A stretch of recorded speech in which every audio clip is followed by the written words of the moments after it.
लेकिन एक दुर्घटना में वो आधुनिक भारत में आ जाती है और एक अमीर घराने की बेटी के शरीर में पुनर्जन्म लेती है, जिसे मानसिक अस्पताल में छोड़ दिया गया था। शर्मा परिवार की बुजुर्ग दादी कमला देवी शर्मा अपने 60वें जन्मदिन के दिन पोती को याद कर विशेष रूप से उसे घर बुलवाती हैं। अनजान लोग बस इतना जानते थे कि शिवान्या बचपन से गाँव में पली बढ़ी है, पर किसी को ये नहीं पता था। जब सबने शिवान्या को इतना आत्मविश्वासी और तेजस्वी देखा तो चालाक सौतेली बहन रिया शर्मा जानबूझकर उसके पास आई और मीठा व्यवहार करते हुए उसे दादी का जन्मदिन का केक काटने को कहा। असल में वो चाहती थी कि शिवान्या सबके सामने शर्मिंदा हो जाए, लेकिन तभी शिवान्या अचानक किनारे हट गई और रिया सीधा केक में जा गिरी। पूरा हॉल हंसी से गूंज उठा और वो पूरे समारोह का मजाक बन गई। तभी पिता राजेश शर्मा सौतेली माँ को लेकर आ पहुंचे और बिना कुछ जाने समझे शिवान्या पर बदतमीजी और खराब संस्कारों का आरोप लगाने लगे। शिवान्या ने उस सौतेली माँ को देखा जिसने पहले इलाज के बहाने घर की असली मालकिन को गाँव भेजा और असल में मानसिक अस्पताल भिजवा दिया था। वो समझ गई कि ये औरत बेहद खतरनाक है। जब सुधा शर्मा ने शिवान्या की चमक देखी तो उसने बहाना बनाया कि उसके कपड़े गंदे हैं और उसे वहाँ से हटाने की कोशिश की। तभी शर्मा परिवार की बुजुर्ग दादी कमला देवी सामने आ गईं और बोली, इतने बड़े समारोह में ये हंगामा शोभा नहीं देता।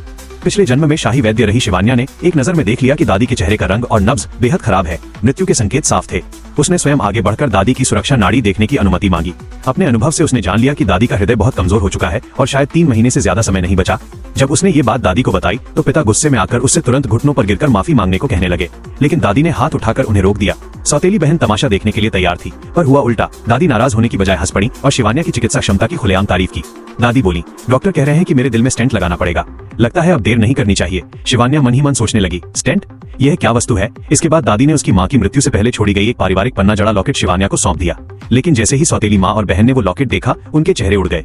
रात में चोरी छिपे उनकी बातें सुनकर शिवान्या को सच्चाई पता चली। ये लॉकेट दरअसल देश के शीर्ष 7 बिजनेस घरानों में से एक मेहता परिवार से जुड़ी एक विवाह संधि का प्रतीक था। जल्द ही मेहता परिवार ने एक भव्य दावत का आयोजन किया। जब शिवान्या वहां पहुंची तो वो पूरे हॉल का केंद्र बन गई। लोग उसके त्यागे गए बचपन को लेकर कानाफूसी करने लगे। सौतेली बहन रिया फिर उसके पास आई और उसे हकीकत स्वीकार करने और इस शादी से पीछे हटने की सलाह देने लगी। तभी मेहता परिवार की मुखिया मालिनी मेहता शान से सामने आई। विदेश में रहने के कारण वो नहीं जानती थी कि उनकी होने वाली बहू कौन है। रिया ने झट से आगे बढ़कर दावा किया कि वो और मेहता परिवार का वारिस बचपन के दोस्त है। लेकिन जैसे ही मालिनी मेहता को पता चला कि वो सौतेली माँ की बेटी है, उनका चेहरा बदल गया। उन्होंने उसके हाथ से चाय का कप गिरा दिया और बोली, ये रिश्ता मैंने और शिवान्या की माँ ने तय किया था। उन्हें मेरी सहेली का घर उजाड़ा, उसे अवसाद में डालकर मरवा दिया और अब उसकी बेटी की शादी भी छीनना चाहती है। सौतेली माँ को सबके सामने जबरदस्त अपमान झेलना पड़ा।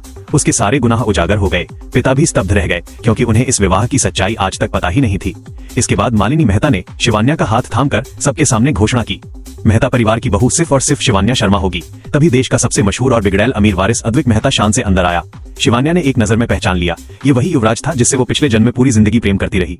रिया आगे बढ़ने ही वाली थी कि अद्विक ने उसे धक्का देकर हटा दिया। वो साफ साफ इस शादी से इनकार करने ही वाला था, लेकिन जैसे ही उसकी नजर शिवान्या पर पड़ी वो वहीं जमकर रह गया। शिवान्या ने शांत स्वर में कहा, नमस्ते, मैं शर्मा परिवार की बड़ी बेटी शिवान्या शर्मा हूँ।